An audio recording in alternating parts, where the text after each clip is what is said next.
ತುಂಬ ಸುಲಭವಾಗಿ ಪಾಸ್ತಾ ಮನೆಯಲ್ಲೇ ಮಾಡೋಣ. ಮಕ್ಕಳಿಗಂತೂ ತುಂಬಾ ಇಷ್ಟ ಆಗುತ್ತೆ ಇದು. ಹಾಗಾಗಿ ಮನೆಯಲ್ಲೇ ತುಂಬ ಸ್ವಲ್ಪ ಕಡಿಮೆ ಮಸಾಲೆನ ಯೂಸ್ ಮಾಡಿಬಿಟ್ಟು ಇವತ್ತು ಮಾಡ್ತಾ ಇದ್ದೀನಿ. ಮಕ್ಕಳು ಸ್ಕೂಲಿಂದ ಬಂದಾಗ ನಾನು ಬಿಸಿ ಬಿಸಿ ಈ ರೀತಿಯಾಗಿ ಮಾಡಿಕೊಡ್ತೀನಿ. Hi friends, welcome back to my channel Renu's ರೆಸಿಪಿಗೆ ತಮ್ಮೆಲ್ಲರಿಗೂ ಸ್ವಾಗತ. ಇವತ್ತು ಮಕ್ಕಳು ಪಾಸ್ತಾ ಕೇಳಿದರು, ಹಾಗಾಗಿ ಸ್ಕೂಲಿಂದ ಬಂದಮೇಲೆ ಮಾಡಿಕೊಡ್ತೀನಿ ಅಂತ ಹೇಳಿದ್ದೆ. ಹಾಗಾಗಿ ಈ ರೀತಿಯಾಗಿ ಮಾಡ್ತಾ ಇದ್ದೀನಿ. ಇಲ್ಲಿ ಒಂದು ಪಾತ್ರೆಯಲ್ಲಿ ನಾನು ಬಿಸಿ ನೀರು ಕುದಿಲಿಕ್ಕೆ ಇಟ್ಟಿದ್ದೆ. ಸೊ ಅರ್ಧ ಕಪ್ಪಷ್ಟು ಪಾಸ್ತಾ ಹಾಕಿದ್ದೀನಿ. ಸ್ವಲ್ಪ ಉಪ್ಪು ಹಾಕಿದೆ, 1 ಸ್ಪೂನಷ್ಟು ಎಣ್ಣೆ ಹಾಕ್ಬಿಟ್ಟು ಇದನ್ನು ಕರೆಕ್ಟಾಗಿ ಒಂದು 15 ನಿಮಿಷ ಕರೆಕ್ಟಾಗಿ ಕುದಿಲಿಕ್ಕೆ ಬಿಡೋಣ. ಮೀಡಿಯಂ ಫ್ಲೇಮಲ್ಲಿ ಚೆನ್ನಾಗಿ ಕುದಿಬೇಕು. ನಾವು ಹಾಕಿರೋ ಪಾಸ್ತಾ ಅರ್ಧ ಕಪ್ಪಷ್ಟಿದೆ, ಆದರೆ ಇದು ಆಮೇಲೆ ಇದ್ರೆ ಡಬಲ್ ಆಗುತ್ತೆ. ಚೆನ್ನಾಗಿ ಕುದ್ದ ಮೇಲೆ ತೋರಿಸ್ತೀನಿ ನಿಧಾನಕ್ಕೆ. ಮುಂದೆ ನೋಡಿ, ಮೊದಲು ಅದು ಕಾಣಿಸ್ತಾನೆ ಇರಲಿಲ್ಲ, ಈಗ ಅದರ ಡಬಲ್ ಕ್ವಾಂಟಿಟಿಲಿ ಆಯಿತು. ನೋಡಿ ಎಷ್ಟೆಲ್ಲ ಪಾತ್ರೆ ತುಂಬ ಕಾಣಿಸ್ತಾ ಇದೆ. ಈ ರೀತಿಯಾಗಿ ಪಾಸ್ತಾ ಚೆನ್ನಾಗಿ ಬೇಯಿಸ್ಕೋಬೇಕಾಗತ್ತೆ. ಹಾಗಾಗಿ ಅವಾಗವಾಗ ಚೆಕ್ ಮಾಡ್ತಾ ಇರಬೇಕು, ಪಾಸ್ತಾ ಬೆಂದಿದೆಯೋ ಇಲ್ವೋ. ಕರೆಕ್ಟಾಗಿ ಕುಕ್ ಆಗಬೇಕು ಅಂದ್ರೇ ಚೆನ್ನಾಗಿರುತ್ತೆ ರುಚಿ. ಸುಮ್ಮನೆ ಹಸಿ ಬಿಸಿ ಆದರೆ ಹಾಗೆ ಅಷ್ಟು ಚೆನ್ನಾಗಿರಲ್ಲ. ಹಾಗಾಗಿ ಚೆನ್ನಾಗಿ ಮೇನ್ ಪಾಸ್ತಾನ ಬೇಯಿಸೋದ್ರಲ್ಲೇ ಸ್ವಲ್ಪ ಟೈಮ್ ಹೋಗುತ್ತೆ. ಆಮೇಲೆ ಒಂದು 5-10 ನಿಮಿಷದಲ್ಲೇ ಆಗಿಬಿಡುತ್ತೆ. ಸೊ ಅದು ಇನ್ನೂ ಸ್ವಲ್ಪ ಬೇಯಬೇಕು. ಅಷ್ಟರಲ್ಲಿ ಇಲ್ಲಿ ನಾನು ಒಂದು ಬೆಳ್ಳುಳ್ಳಿ ತೊಗೊಂಬಿಟ್ಟು ಸಿಪ್ಪೆ ಸುಲಿದು ಇಟ್ಕೊಳ್ತೀನಿ. ಸ್ವಲ್ಪ ಮಸಾಲೆಗೆ ರೆಡಿ ಮಾಡ್ಕೊಳ್ತೀನಿ, ಬೇಗನೆ ಆಗುತ್ತೆ ಅಂತ, ಟೈಮ್ ಕೂಡ ಸೇವ್ ಆಗುತ್ತೆ ಅಲ್ವಾ. ಮಕ್ಕಳು ಬೆಳಗ್ಗೆ ಸ್ಕೂಲಿಗೆ ಹೋದಾಗ ಸಾಯಂಕಾಲ ಬಂದ ತಕ್ಷಣ ಏನಾದರೂ ರುಚಿ ರುಚಿ ಕೇಳ್ತಾ ಇರ್ತಾರೆ. ಆವಾಗ ನಾವು ಈ ರೀತಿ ಮಾಡಿಕೊಡೋದು ಒಳ್ಳೆಯದು. ಕೆಲವೊಂದು ಸಲ ನೋಡಿ, ಪಾಸ್ತಾ ನಿಮಗೆ ತೋರಿಸ್ದೆ, ಈಗ ಕರೆಕ್ಟಾಗಿ ಕುಕ್ ಆಗಿದೆ. ಇದು ನಾನು ನೋಡಿದೆ. ಈಗ ನಾನು ಒಂದು ಜರಡಿಯಲ್ಲಿ, ಅಂದರೆ ನೀರೆಲ್ಲ ಸೋಸ್ಕೋಬೇಕು, ನಂತರ ಎಲ್ಲ ಸ್ವಲ್ಪ ನೀರು ಹಾಕ್ಕೋಬೇಕಾಗತ್ತೆ. ನೋಡಿ ಈ ರೀತಿಯಾಗಿ ನಾನಂತೂ ಇದೇ ರೀತಿಯಾಗಿ ಮಾಡೋದು. ಆದಷ್ಟು ಅದನ್ನು ಚೆನ್ನಾಗಿ ಕುದಿಸ್ಬಿಟ್ಟು ಅದು ನೀರೆಲ್ಲ ತೆಗೆದು ಇದೇ ರೀತಿಯಾಗಿ ನಾನು ಮಾಡ್ಕೊಳ್ಳೋದು. ಸೊ ಈಗ ಸ್ವಲ್ಪ ತಣ್ಣೀರು ಹಾಕ್ಕೊಂಡು ನಂತರ ಕೆಳಗಡೆ ಒಂದು ಪಾತ್ರೆ ಇಟ್ಟಿದ್ದೀನಿ. ನಂತರ ಇದು ಸ್ವಲ್ಪ ನೀರೆಲ್ಲ ಕೆಳಗೆ ಇಳಿಯುತ್ತೆ. ನೋಡಿ ನಿಮಗೆ ತೋರಿಸ್ತೀನಿ, ಕರೆಕ್ಟಾಗಿ ಇದು ಕುಕ್ ಆಗಿದೆ. ಈ ರೀತಿಯಾಗಿ ಆಗಬೇಕು. ಈಗ ಒಂದಕ್ಕೊಂದು ಅಂಟ್ಕೋಬಾರ್ದು, ಅಂದರೆ ಇಲ್ಲಿ 1 ಸ್ಪೂನಷ್ಟು ಎಣ್ಣೆ ಹಾಕ್ಕೊಂಡಿದ್ದೀನಿ. ಎಣ್ಣೆ ಹಾಕ್ಕೊಂಡು ಈ ರೀತಿಯಾಗಿ ಮಿಕ್ಸ್ ಮಾಡ್ಕೋಬೇಕು. ಈ ರೀತಿ ಮಾಡೋದ್ರಿಂದ ಒಂದಕ್ಕೊಂದು ಅಂಟ್ಕೊಳ್ಳಲ್ಲ, ಅದು ಉದುರಾಗಿ ಇರುತ್ತೆ ಅಂತ. ಸೊ ಹಾಗಾಗಿ ಈಗ ನಾನು ಅದು ಸ್ವಲ್ಪ ತಣ್ಣಗಾಗಲಿಕ್ಕೆ ಇಟ್ಟಿದ್ದೀನಿ. ಇಲ್ಲಿ ನಾನು ಏನು ಬೆಳ್ಳುಳ್ಳಿ ಇಟ್ಟಿದ್ನಲ್ವ, ಸಿಪ್ಪೆ ತೆಗೆದಿಟ್ಟಿದ್ನಲ್ಲ, ಅದನ್ನ ಸಣ್ಣಕ್ಕೆ ಹೆಚ್ಕೊಳ್ತಾ ಇದ್ದೀನಿ. ಫುಲ್ ಒಂದು ಬೆಳ್ಳುಳ್ಳಿ ನಾನು ತೊಗೊಂಡು ಸಿಪ್ಪೆ ತೆಗೆದ್ಬಿಟ್ಟು ಸಣ್ಣಕ್ಕೆ ಹೆಚ್ಕೊಂಡಿದ್ದೀನಿ.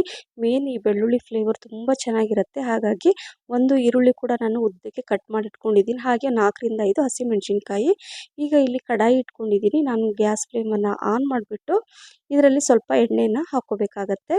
ಒಂದು 5-6 ಸ್ಪೂನಷ್ಟು ಎಣ್ಣೆನ ಹಾಕ್ಕೊಳ್ಳಿ. ಈಗ ಎಣ್ಣೆ ಬಿಸಿ ಆಗೋ ನಂತರ, ಎಣ್ಣೆ ಬಿಸಿ ಆದಮೇಲೆ ಸ್ವಲ್ಪ ಸಾಸಿವೆ, ಸ್ವಲ್ಪ ಜೀರಿಗೆ, ಮತ್ತು ಬೆಳ್ಳುಳ್ಳಿ ಕಟ್ ಮಾಡಿದ್ನಲ್ವ, ಸೊ ಆ ಬೆಳ್ಳುಳ್ಳಿನ ಇದರಲ್ಲಿ ಒಗ್ಗರಣೆಲಿ ಹಾಕ್ಕೋಬೇಕಾಗತ್ತೆ. ಸೊ ಈ ರೀತಿ ಹಾಕಿ ಚೆನ್ನಾಗಿ ಎಣ್ಣೆಲಿ ಫ್ರೈ ಮಾಡ್ಕೋಬೇಕು. ನಂತರ ಕಟ್ ಮಾಡಿರುವಂಥ ಹಸಿಮೆಣಸಿನ್ಕಾಯಿ ಹಾಗೆ ಈರುಳ್ಳಿ ಇದೇ ರೀತಿಯಾಗಿ ಉದ್ದಕ್ಕೆ ಹೆಚ್ಕೊಂಡ್ಬಿಟ್ಟೆ ಹಾಕ್ಕೋಬೇಕು. ಹಾಗೆ ಅದು ಸ್ವಲ್ಪ ಫ್ರೈ ಆಗ್ತಾ ಇರುತ್ತೆ. ಇಲ್ಲಿ 1 ಟೊಮೆಟೊ ಹೆಚ್ಚಿಬಿಟ್ಟು ನಾನು ಇಟ್ಕೊಂಡಿದ್ದೀನಿ. ಸೊ ನೋಡಿ, ಈ ರೀತಿಯಾಗಿ ಈರುಳ್ಳಿ ಸ್ವಲ್ಪ ಹಸಿಯಾಗಿ ಇರಬೇಕು. ತುಂಬ ಕಲರ್ ಚೇಂಜ್ ಆಗೋ ತನಕ ಎಲ್ಲ ಫ್ರೈ ಮಾಡ್ಕೊಳ್ಳೋದು ಬೇಡ. ನಂತರ ಹೆಚ್ಚಿರುವಂಥ 1 ಟೊಮೆಟೊ ಇದರಲ್ಲಿ ಹಾಕ್ಕೊಂಡು ಇದನ್ನು ಕೂಡ 1 ನಿಮಿಷ ಎಣ್ಣೆಯಲ್ಲೇ ಈ ರೀತಿಯಾಗಿ ಫ್ರೈ ಮಾಡ್ಕೋಬೇಕು. 2 ಸ್ಪೂನಷ್ಟು ಕೆಚಪ್ ಹಾಕ್ತಾ ಇದ್ದೀನಿ ನಾನು, ಟೊಮೆಟೊ ಕೆಚಪ್. 1 ಸ್ಪೂನಷ್ಟು ಪಾಸ್ತಾ ಸಾಸ್ ಅಥವಾ ಪಿಜ್ಜಾ ಸಾಸ್ ಅಂತ ಸಿಗುತ್ತೆ, ಅದನ್ನು ನಾನು 1 ಸ್ಪೂನಷ್ಟು ಹಾಕ್ಕೊಂಡು ಇದನ್ನು ಅಷ್ಟೇ ಒಂದು 30 ಸೆಕೆಂಡ್ ಮಿಕ್ಸ್ ಮಾಡ್ಕೊಳ್ಳೋಣ. ಈ ರೀತಿ ಮಾಡ್ಕೊಂಡು ನಂತರ ರುಚಿಗೆ ತಕ್ಕಷ್ಟು ಸ್ವಲ್ಪ ಉಪ್ಪು ಹಾಕ್ಕೊಳ್ತಾ ಇದ್ದೀನಿ. ನೋಡಿಕೊಂಡು ಉಪ್ಪು ಹಾಕ್ಕೊಳ್ಳಿ, ಯಾಕಂದರೆ ಪಾಸ್ತಾ ಬೇಯಿಸುವಾಗ ಕೂಡ ಸ್ವಲ್ಪ ಉಪ್ಪು ಹಾಕ್ಕೊಂಡಿದ್ವಿ. ಹಾಗಾಗಿ ನೋಡಿಕೊಂಡು ಉಪ್ಪು ಹಾಕ್ಕೊಂಡು ನಂತರ ಈ ಪಾಸ್ತಾನ ಇದರಲ್ಲಿ ಹಾಕ್ಕೋಬೇಕಾಗತ್ತೆ. ಬೇಯಿಸಿರುವಂತಹ ಪಾಸ್ತಾನ ಹಾಕ್ಕೊಂಡು ಕರೆಕ್ಟಾಗಿ ಮಿಕ್ಸ್ ಮಾಡ್ಕೋಬೇಕು. ನೋಡಿ ಈ ರೀತಿಯಾಗಿ ಮಿಕ್ಸ್ ಮಾಡ್ಕೋಬೇಕಾಗತ್ತೆ. ಇಲ್ಲಿ ನಾನು ಒಂದು 2-3 ಸ್ಪೂನಷ್ಟು ನೀರನ್ನು ಹಾಕ್ಕೊಳ್ತಾ ಇದ್ದೀನಿ. ಯಾಕಂದರೆ ಅದು ಒಂಥರ ಸಾಸ್ ಎಲ್ಲ ಹಾಕಿರ್ತೀವಲ್ಲ, ತುಂಬ ಡ್ರೈ ಆಗಿರಲ್ಲ ನಾವು ಬೇಯಿಸುವಾಗ.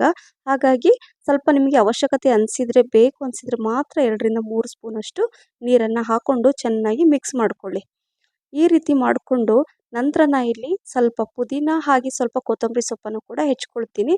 ಅದು ಸ್ವಲ್ಪ ಫ್ರೈ ಮಾಡಿಕೊಂಡು, ಅಂದರೆ ಮಿಕ್ಸ್ ಮಾಡಿಕೊಂಡು ಇಟ್ಕೊಳ್ಳಿ, ಅದು ಬೇಯ್ತಾ ಇರುತ್ತೆ. ಅಷ್ಟರಲ್ಲಿ ಪುದೀನ ಕೊತ್ತಂಬರಿ ಕಟ್ ಮಾಡಿಕೊಂಡು ನಂತರ ನಾನು ಇದರಲ್ಲಿ ಹಾಕ್ಕೊಳ್ತಾ ಇದ್ದೀನಿ. ಪುದೀನ ಕೊತ್ತಂಬರಿ ಹಾಕೊಳ್ಳೋದ್ರಿಂದ ಕೂಡ ಫ್ಲೇವರ್ ತುಂಬ ಚೆನ್ನಾಗಿರುತ್ತೆ. ಹೇಳಿದ್ನಲ್ಲ, ಸ್ವಲ್ಪ ಡಿಫ್ರೆಂಟಾಗಿ ನಾವು ಮನೆಯಲ್ಲೇ ಮಾಡ್ತಾ ಇರೋದ್ರಿಂದ ಸ್ವಲ್ಪ ಚೇಂಜಸ್ ಮಾಡ್ಕೊಳ್ಳೋಣ. ಮನೆಯಲ್ಲೇ ಇರುವಂತಹ ಇಂಗ್ರೀಡಿಯೆಂಟ್ಸನ್ನೇ ಹಾಕಿ ಮಾಡೋಣ. ನೋಡಿದ್ರಲ್ವ, ತುಂಬ ಈಸಿಯಾಗಿ ಮನೆಯಲ್ಲೇ ಈ ಪಾಸ್ತಾನ ಮಾಡ್ಕೋಬೋದು. ಮಕ್ಕಳೇನಾದರೂ ಕೇಳಿದರೆ ನಾನು ಇದೇ ರೀತಿಯಾಗಿ ಮಾಡೋದು. ಈಗ ಗ್ಯಾಸ್ ಫ್ಲೇಮನ್ನು ಆಫ್ ಮಾಡಿದ್ದೀನಿ. ಪಾಸ್ತಾ ಕೂಡ ರೆಡಿ ಆಯಿತು. ಪುದೀನ ಕೊತ್ತಂಬರಿ ಸೊಪ್ಪು ಹಾಕಿ ಒಂದು 30 ಸೆಕೆಂಡ್ ಮಿಕ್ಸ್ ಮಾಡಿ ಗ್ಯಾಸ್ ಫ್ಲೇಮನ್ನು ಆಫ್ ಮಾಡಿದರೆ ಈ ಪಾಸ್ತಾ ರೆಡಿ ಆಯಿತು.